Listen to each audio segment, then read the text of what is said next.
السلام عليكم ورحمة الله وبركاته، ازيكم يا حبايب قلبي؟ عاملين ايه؟ يا رب تكونوا بخير. لو انتي اول مرة تشوفي قناتي، انا ام جنى، دي قناتي يوميات ام جنى، بقدم روتينات تشجيعية تشجعك تقومي تشوفي شغلك. بصوا بقى الفيديو النهاردة كده، كان يوم عيد ميلادي. كنا جايبين تورتة وزي ما شايفين برضو كده كريب وحلويات وحاجات. وفي اليوم ده ما عملتش اكل، لان بقى طبعا عيد ميلادي فاتدلعت عليهم، قلت لهم لا انا مش عامله حاجه خالص. يعني كان عيد ميلادي قبل ده بيوم يعني. فهنا بقى قلت نشيل مع بعضنا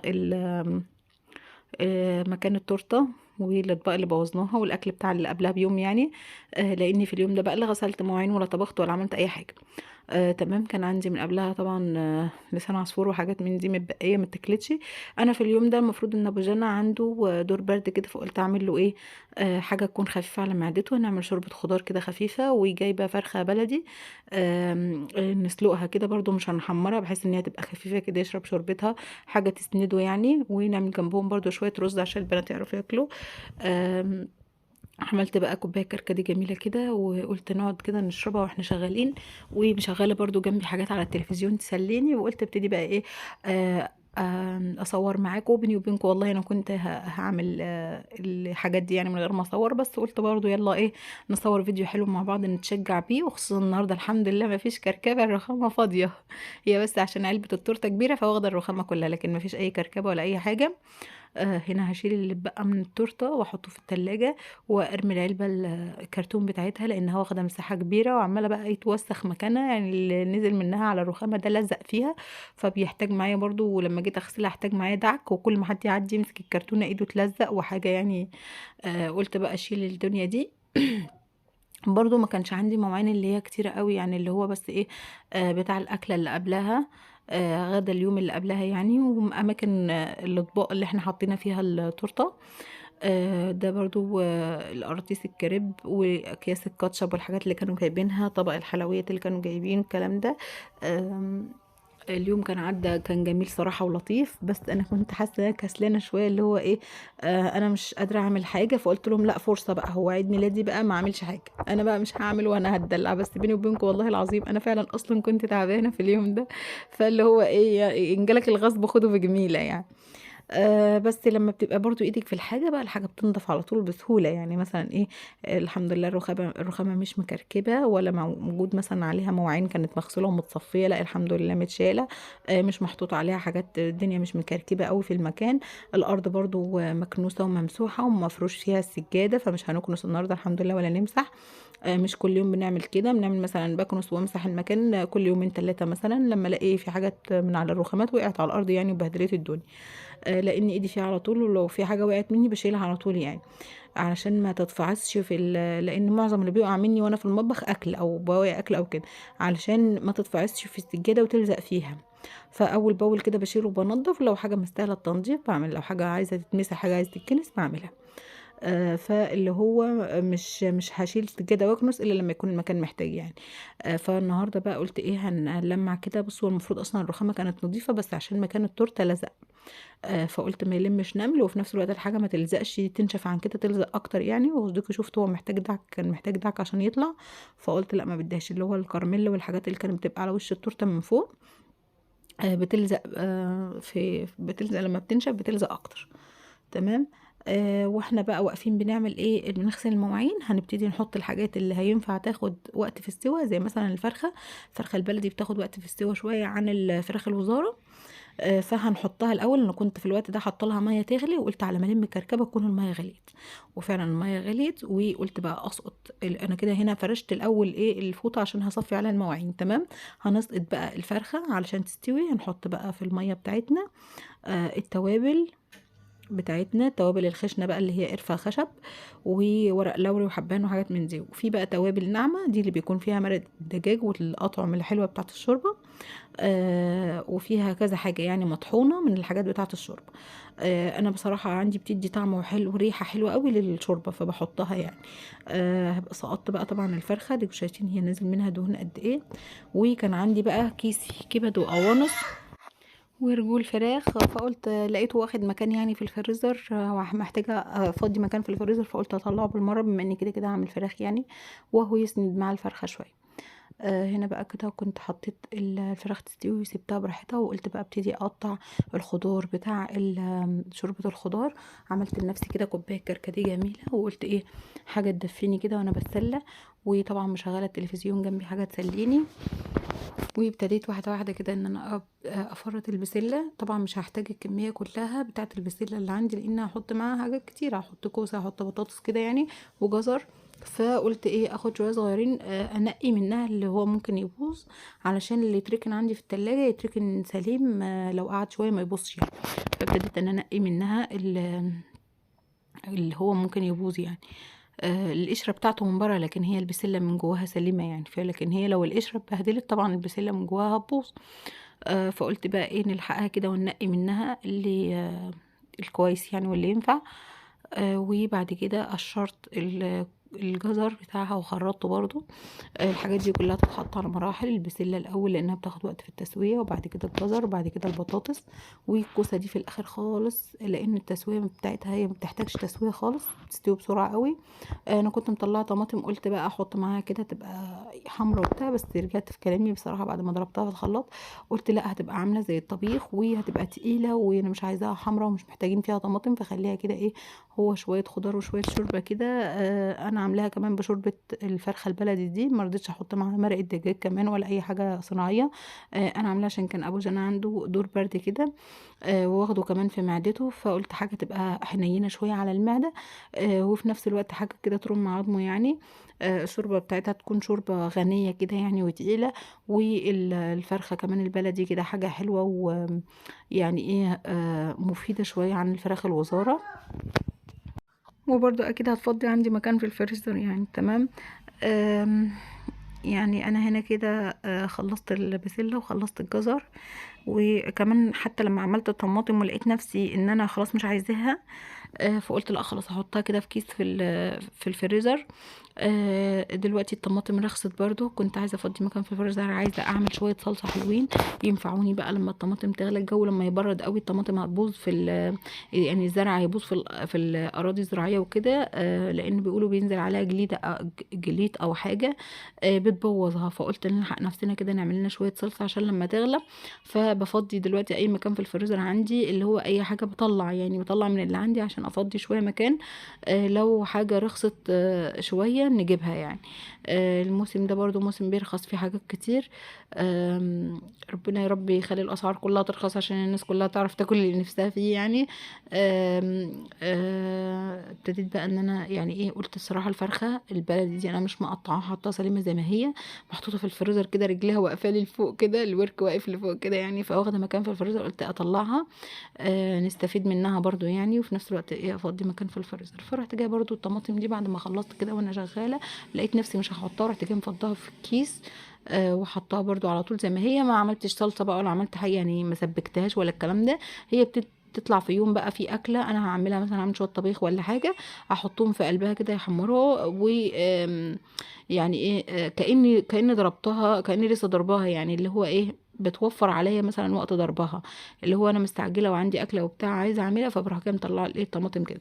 في ناس بقى بتحط الطماطم حب زي ما هي سليمه في الفريزر، وفي ناس بتعملها زي ما انا ما عملت كده، اللي هو ايه مستعجله ما عنديش وقت يعني، او كميه مش مستاهله ان انا اسبك. وفي ناس بقى تروح جايه ضربها في الخلاط كده ومصفياها وحطها على النار بقى تاخد تغلي بقى لحد ما تسبك ويطلع منها كل الميه اللي فيها وتتقل. دي بقى بتطلع بصي يعني عايزه بقى محشي مكرونه بطماطم، حاجات بصوا يعني حاجات محتاجه صلصه كتير. او السلام بقى لو انت ضاربه معاها فلفل احمر، بنجرايه، اي حاجه كده اللي هو تديها تحمرها كويس يعني. وتحطي معاها سكر كده وانتي بتخزنيها، عشان يعني مادة حافظة عشان ما تبصش منك وتقعد معاك مدة طويلة. هنا كده انا كنت قطعت البطاطس لوحدها والكوسه لوحدها والجزر اهوت لوحده، احط كل حاجه لوحدها بحيث ان انا لما اجي انزلها في الحله تنزل كل حاجه لوحدها عشان التسويه بتاعتهم مختلفه. والبصل برضو، البصلايه بقى هجيبها كده اقطعها في الحله لوحدها في الاول، هنزل معاها نقطتين زيت وقرن فلفل، واديها مش تحميره، انا اللي هو تقليبه كده، واقوم حاطه فيها البسله. انا مش عايزه اعمل حاجه متسبكه، انا عايزه اعمل حاجه ني في ني، اللي هو تبقى خفيفه على المعده يعني. كان المفروض الخضار يعني لو انا هعمل بحط البصل والخضار مع بعضهم، بس عشان طبعا الحاجات كلها سواها مختلف غير بعضها يعني، فاللي هو ايه خليت زي ما انتم شايفين كده كل حاجة لوحدها. هقطع البصلايه وابتدي ان انا اشوح فيها البسله. حطيت البسله على طول على الجزر، على قصدي البصل، علشان خاطر انا لما بديها تشويحه كده في البصل صراحه بتدي لون خضار حلو قوي قوي قوي. بتفضل مخضره، لونها ما بيغيرش، بتبقى جميله وبتستوي اسرع يعني. بتبقى مسكرة كده وحلوة. الحاجات دي لو انتي ما كترتيش فيها الملح بتبقى طعمها سكر. كلها خضار مسكر وكلها صبحة وكلها لسه يعني جايباها، ما فيش حاجة فيها مجمدة ولا اي حاجة. طعمها جميل جدا. انا حطيت معاها شوية شوربة فرخة مع توابل على خفيف كده، ما كترتش بقى الملح بتاعها ولا الحاجات. صراحة كان طعمها زي العسل، خفيفة على المعدة ومريحة. انا بقالي فترة طويلة مش هقول لكم باكل شوربة خضار، انا حاسة انا عايشة على شوربة الخضار. بسبب ان انا معدتي تعباني، كان عندي جرثومة معدة وبعد كده ارتجاع مريء، فاللي هو ايه بحاول ادور على اي حاجه خفيفه. مش مطلوب اكل مقلي ولا مسبك ولا حراق ولا حادق ولا الكلام ده، فاللي هو بحاول ان انا بقدر الامكان اكل حاجه تكون خفيفه قوي. فما فيش اخف الصراحه من شوربه الخضار. زي ما انتم شايفين بقى انا ما حمرتش البصلايه ولا الكلام ده، انا اديتها تشويحه وشوحت البسله في البصل، وبعد كده ابتديت ان انا احط لها الشوربه. زي ما انتم شايفين انا خدت وش الشوربه. عايزه اقول لكم انا بعد كده ندمت، لان وش الشوربه تقيل. شوربه الفرخه عامله وش دهون كتير. لما اخدته انا ما حسيتش بده اول يوم صراحه، اللي هو اليوم اللي احنا كلنا فيه ده. انا تاني يوم بسخن كده بتاع، لقيت فوق شوربه الخضار طبقه دهون رهيبه. ابتديت ان انا شلتها كلها بالمغرفه دي برضو، وسخنتها. لقيت الشوربه اللي فيها بقت خفيفه وحلوه. هي مش عايزه يعني عايزين الوش ده يا ولاد ينزل مثلا على حله محشي، حاجه تقيله كده، مش شوربه خضار يعني. آم، بصوا بقى هنبتدي نغسل مع بعض المواعين ونلم كده الكركبه اللي عندنا دي لحد ما الخضار يبتدي يستوي واحده بواحده. هبتدي ان انا وانا بغسل المواعين كده، كل ما الاقي مثلا البسله قربت يعني خدت نص غلوه وبتاع، يعني خدت نص سوا كده، ابتدي ان انا اضيف الايه الخضار اللي بعدها. تمام، ومع بعض كده لحد ما ايه على ما اخلص شويه المواعين هيكون شوربه الخضار بتاعتي استوت والفرخه قربت تستوي، فاعمل شويه الرز. وعلى ما بسوي برضو شويه الرز بتكون الاكل كله استوى الفراخ. بس انا بقى مش هحمر الفرخه عشان انا عايزه اعمل اكل خفيف ما يكونش فيه دهون ولا زيوت بقى ولا بتاع، ولا حتى عايزه احمصها اللي ان انا مثلا اشويها في الفرن فتبقى محمصه كده وبتاع وناشفه. لا، انا عايزاها طريه وحلوه كده بحيث انه يقدر ياكل منها كويس وتمري عليه كده يعني برضو لازم ناخد بالنا من صحه حبايبنا والناس اللي حوالينا وولادنا بقى وكده. وهم في العادي يعني مش شرط ان هم تعبانين، بس برضو لما يبقى الحد يعني حد اللي بتحبيه تعبان، عايزه توري له ان انت مهتمه بيه وعامله له حاجه مخصوص ويهمك صحته يعني. فانا الصراحه بقى في الفيديو ده يعني انا كنت زعلانه والله ان هو تعبان. يعني بايت يعني طول تعبان وبيكح ودور البرد تقيل شويه عليه، فكان صعبان عليا اللي هو ايه يعني بياخد برضو مضاد حيوي وحاجات من كده تقيله. فقلت ان انا اعمل له اكله حلوه تتعمل بحب كده، يعني ويحس كمان ان هي معمول له مخصوص يعني. انا دايما بعمل لهم مخصوص يعني، انا ما عنديش حد غيري او اعمل له يعني، بس ايه لما يكون حاسه ان انت عامله ليه هو مخصوص عشان هو تعبان، فانت عامله له حاجه خفيفه على معدته وحاجه تريحه. ف يعني انا حسيت هو كان مبسوط ان انا عامله له حاجه مخصوص يعني. ابتديت بقى ان انا لميت كل الاكل والحاجات وقشر الفاكهه والحاجات اللي كانت في الحلل. ولميت المواعين على جنب وفضيت الحوض. وبصوا بقى هنا كده البسله حسيت ان هي خدت شويه حلوين كده من التسويه يعني، فقلت ابتدي اضيف الجزر. بصوا المفروض ان انا الحق اول باول، مش بسيب الحاجه تستوي قوي وبعدين احط اللي بعدها، لا، لانها لسه مكمله معايا في السوا يعني، لسه هتكمل معايا والبطاطس بتستوي والكوسه بتستوي والجزر بيستوي، فلازم ايه يعني هي بتاخد لها غلوتين كده قبلهم بحيث ان ايه التسويه مش واحده يعني. تمام، ابتديت بقى ان انا اغسل بقى المواعين. انا فضيتها طبعا من الحوض، شلتها كلها، هي مش مواعين كتيره ولا حاجه، بس يعني زي ما انتم شايفين كانت محطوطه في الحوض مش باينه، بس لما بتطلع الحوض طبعا كبير فبيبقى واخد شويه حلوين، الواحد مش واخد باله انهم مواعين كتير يعني. بس طبعا بالنسبه لكميه المواعين اللي احنا بنبقى بنغسلها مع بعض كل مره، لا الكميه ديت قليله الصراحه. بيساعدني في ده حنفيتي وحوضي الجميل الواسع اللي باغسل فيه أي حاجة، زي ما شُفتوا الصينية الكبيرة دي لو في حوض صغير كانت بهدلت الدنيا مَيّة حواليها وما كنتش عارفة أحرّكها والكلام ده، لكن الحوض كبير فبالع أي مساحة، أي حاجة كبيرة أنتِ بتحطّها له هو بالعها، والحنفية اللي بتتحرّك مساعداني إن أنا أشطف أي حاجة في أي اتجاه، مش لازم أحرّك الحاجة نفسها، لأ باحرّك الحنفية فوقها فبتتغسل بكل سهولة، بتتشطف بسهولة. فمش مضايقني خالص غسيل المواعين. صراحة أنا باحب جدًا غسيل المواعين، باحب شغل بيتي، باحب بيتي، باحب أخدم ولادي، عايزة أفني عمري كلّه في سبيل إن هُم يبقوا مرتاحين، عادي ما بيفرقش معايا خالص. ما يغركوش إن أنا طالعة مكشّرة في الفيديو، أنا مش عارفة أنا مكشّرة كده ليه. مع إني بابقى مشغّلة حاجات حواليّا، بس يعني ممكن أكون حاجة مشغّلة حاجة حواليّا فمتأثّرة بيها، يعني اللي هو إيه، مشغّلة قصة، مشغّلة فيلم، مشغّلة حاجة ممكن تبقى حزينة شوية فتلاقيني متأثّرة معاه، لكن أنا والله بالعكس ده بابقى واقفة مبسوطة ومرتاحة، وبُصّوا طول ما هُم ما فيش بهدلة وكركبة حوالينا وعيال والكلام ده، بنبقى مبسوطين. يعني هُم في الوقت ده كانوا في الحضانة والمدرسة الحمد لله. حتى وأنا باغسل المواعين كده جانا بتيجي من المدرسة وأنا واقفة كده، فاللي هو الله يا ماما نشم ريحة حلوة بتاع، ده جودي بتقول لي مش عارفة أنتِ عاملة مكرونة بشاميل، قُلت لها لأ ده أنا عاملة شوربة خضار عشان بابا، ياه من البشاميل لشوربة الخضار، قُلت لها لو عايزين بشاميل نعمل لكم في يوم تاني وكده، بس عشان النهارده بابا تعبان يعني. أوقات بيبقى الواحد طالبة معاه إن هو بقى يقوم يعمل أكل تقيل بقى ودسم ويعمل بشاميل ويعمل جلاش باللحمة ويعمل مش عارفة إيه، وأوقات لأ، هو مش حكاية مش طالبة، كمان الحالة الصحية مش سامحة إن الواحد ياكل الأكل التقيل ده، لإن المعدة خلاص بقت بعافية. ما أعرفش والله مش ملاحقين من المعدة ومن القولون، من ارتجاع، من الجرثومة، مش ملاحقين بجد، ما بقيناش عارفين ناكل زي الأول. هو حلو في حاجة في نزول الوزن وإن الواحد ما بياكلش كتير فما يتقلش وكده، بس وِحِش كمان في إيه، إن الواحد مش عارف ياكل برضه، مش عارف ينبسط أو لو حتى غصب على نفسه وكَل بيتعب، بيحصل مغص، بيحصل حاجة، بيبقى الواحد محتاج، مش حاسس إن هو مرتاح، عايز يرجّع اللقمة تاني، مش عايز ياكل، بيندم إنه كَل. والله العظيم أنا أوقات كتير إيه، أنا طول الوقت كل ما باكل حاجة باندم إن أنا كلت، بس أنا ما باكلش غير لمّا باجوع أوي، يعني خلاص أنا جُعت بقى مش قادرة أستحمل أكتر من كده فباكل، اللي هو خلاص بقى يعني الجوع قرصني، لكن ده اللي بيخلّيني إيه اللي بيخلّيكِ تجوعي وتستحملي كل ده، إن لمّا باكل باتعب، باتعب جدًا، فباقعد أندم وأقول يا ريتني ما كلت وبتاع، بس غصبٍ عني ما أنا ما كلتش إلا لمّا جُعت، فأعمل إيه طيب؟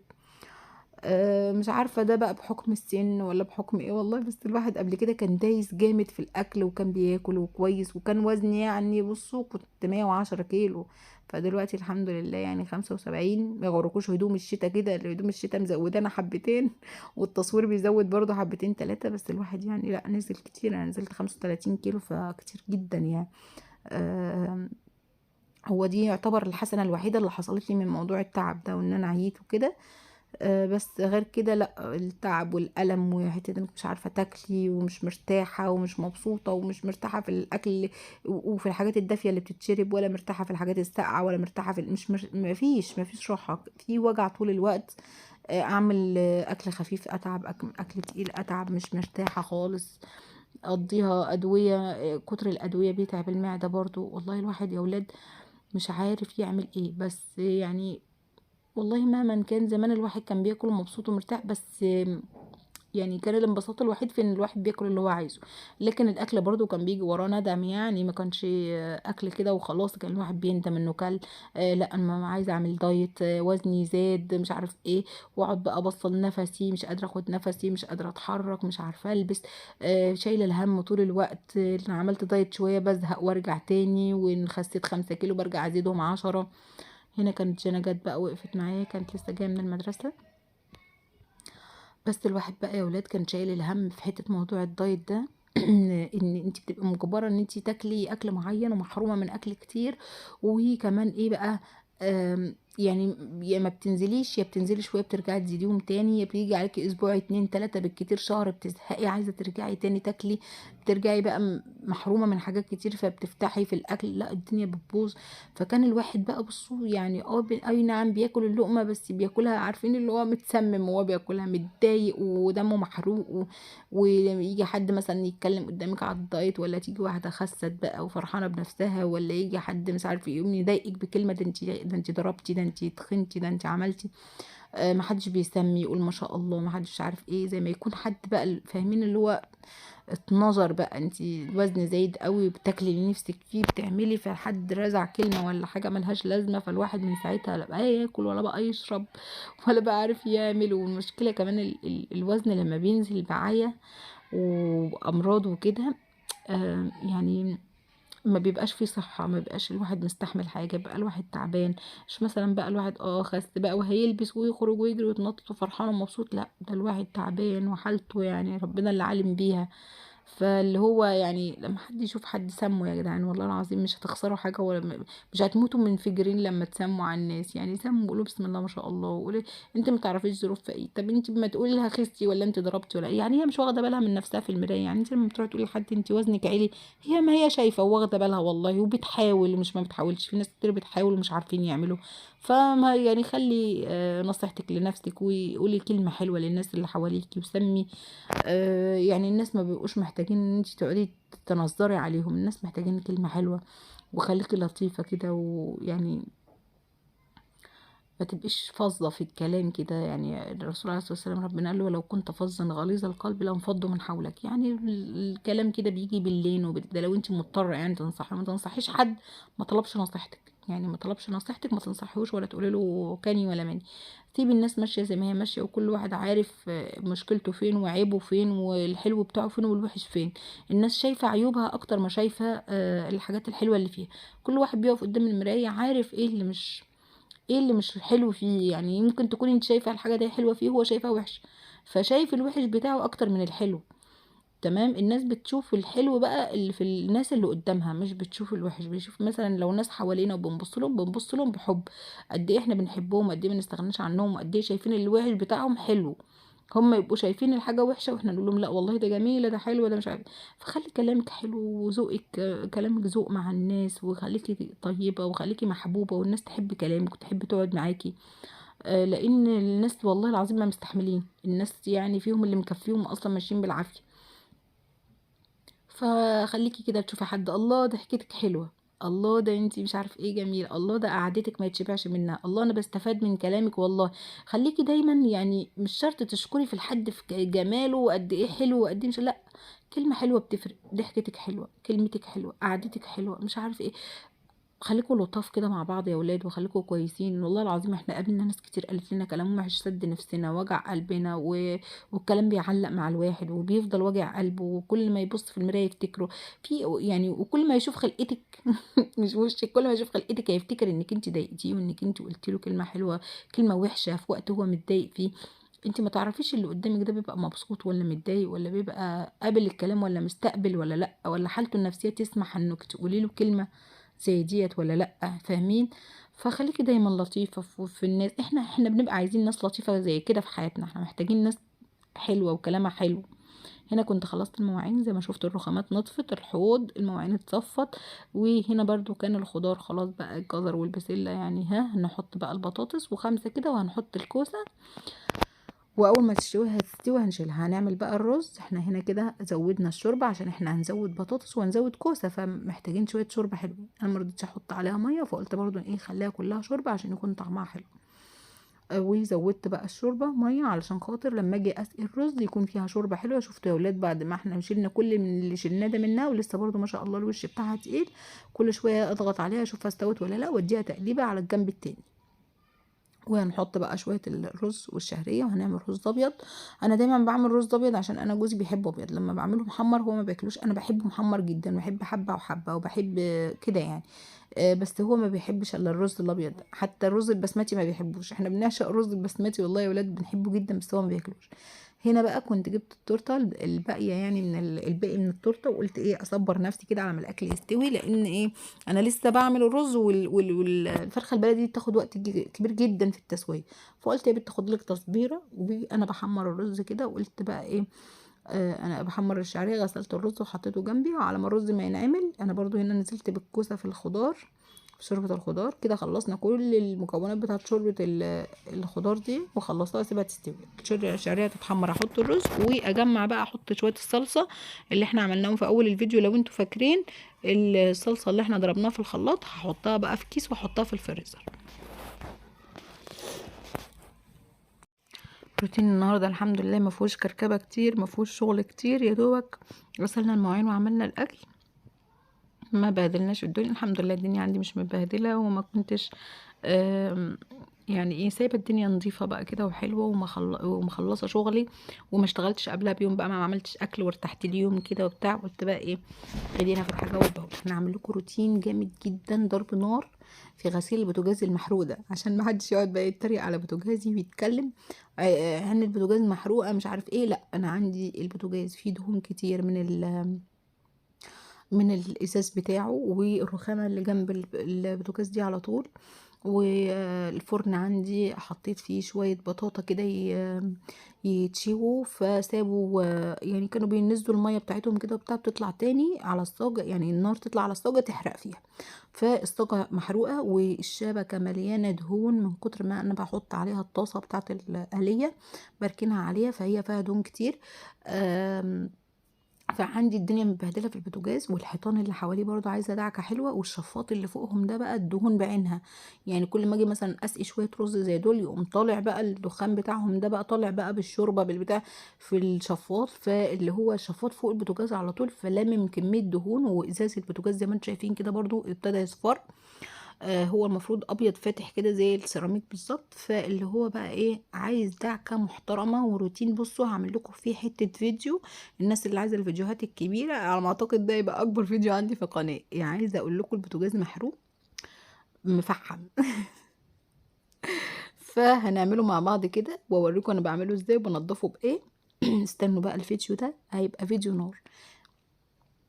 هنا طبعا بما ان الكبد والقوانص والرجول والحاجات دي بتاعت فرخه وزاره، فراخ وزاره، فاستوت قبل الفرخه البلدي، فشلتها بقى في طبق كده لوحدها. وابتديت ان انا اسقي الرز، وهزود بقى الفرخه واسيبها تستوي براحتها، وهدي على الرز تهديه جميله كده. وطبعا كانت شوربه الخضار استوت، هشيلها على جنب لحد ما ما نغرف الاكل مع بعضينا، واوريكم الشكل النهائي بتاعه. عايزه اقول لكم روتين النهارده خفيف، اتمنى اكون خفيف على قلوبكم وحبيتوا الفيديو بتاعي وبتحبوا قناتي وبتستنوني. انا بفرح قوي لما بلاقي في التعليقات كلام حلو، والفيديو اللي فات كان قصير شويه، فقلت لي يا ام جنى احنا عايزين فيديو طويل. انا كنت مفكره ان انتوا بتزهقوا من فيديوهاتي الصراحه يعني، فقلت فرحت قوي لما لقيتكم بتقولوا لي هو انتوا عايزين فيديو طويل. ومبسوطين يعني لما بتقعدوا تسمعوني كده بتبقوا مبسوطين وحابيني، فده حاجة بسطاني جدا جدا والله. لو واحدة بس او اتنين في القناة، انا هعمل علشانكم الفيديوهات مخصوص. انا ببقى مبسوطة قوي ان انتوا بتستنوا فيديوهاتي وان انتوا بتفرحوا بيها. والله ما حد بيكتب لي بحبك يا مجانا، انا ببقى مبسوطة وطايرة. اقسم بالله انا ما بكسب من القناة دي اي حاجة غير حب الناس، ولا يفرق معايا غير حب الناس اللي انا بشوفه ده. والله لو واحدة بس بتحبيني انا هعمل لها فيديوهات، وانتي زي ما بتحبيني انا بحبك والله العظيم، برغم اني ما شفتكيش وما اعرفكيش، يمكن انتي بتشوفيني على القناه وبتتابعيني وبتسمعي صوتي. انا والله بحبك زي ما بتحبيني واكتر، ومن القلب للقلب رسول. ربنا يألف القلوب يا رب. ويعني بصوا، ربنا ما يحرمني منكم ويديمكم نعمه في حياتي. ويكفي بس ان انا لو في حاجه هتدعوا لي دعوه حلوه دي بالدنيا، تسألوا عليا، تحبوني، تستنوني، والله العظيم بيفرق معايا جدا جدا جدا الموضوع ده. هنا بقى هسيب الاكل كده يستوي خلاص. بقى شوربه الخضار بعد ما كنت شلتها حسيت ان هي مش مستوتش قوي، فرجعتها تاني تكمل سوا، واتكيت بقى على البطاطس لقيتها استوت كده، فروحت شايله ايه، خلاص كده شوربه الخضار استوت. والرز خلاص كده كنت اهو، بصوا استوى خلاص، برضو هشيله. وهسيب بقى الفرخه لما تستوي برضو هطلعها معاكم. خلاص اهو انا بفصل الفيديو وبرجع ايه اشغل تاني كده. خلاص كده كل الاكل مستوي، هطلع بقى معاكم الفرخه على طول. بس مش هحمر بقى هنا. المفروض ان انا بحط حته سمنه بلدي جميله كده في الطاسه وبحمر الفرخه. النهارده هسيبها مش متحمره علشان ما تتعبش معده جوزي، عشان ياكلها كده وهو مرتاح، مع شويه شوربه الخضار اللي زي القمر دول، كانوا مسكرين وطعمهم زي العسل، مع طبقين الرز كمان عشان الولاد يعرفوا ياكلوا. يعني طبعا مش هيعرفوا كده ياكلوا يعني من غير الرز، يعني لازم رز او مكرونه في الاكل. ابتديت بقى كده ان انا ايه اغرف لهم الاكل، وده كان الشكل النهائي بتاعه. وده كان فيديو النهارده، فيديو خفيف ولطيف، واتمنى يكون عجبكم وديني شاركتكم كل التفاصيل. الاكل كان جميل وبالف هنا وشفاء للي كل، وتسلم ايديا طبعا. اشوفكم فيديو جديد ان شاء الله على خير. استنوا فيديوهاتي اللي جايه، فيديوهات ضرب نار حلوه قوي هتعجبكم. سلام.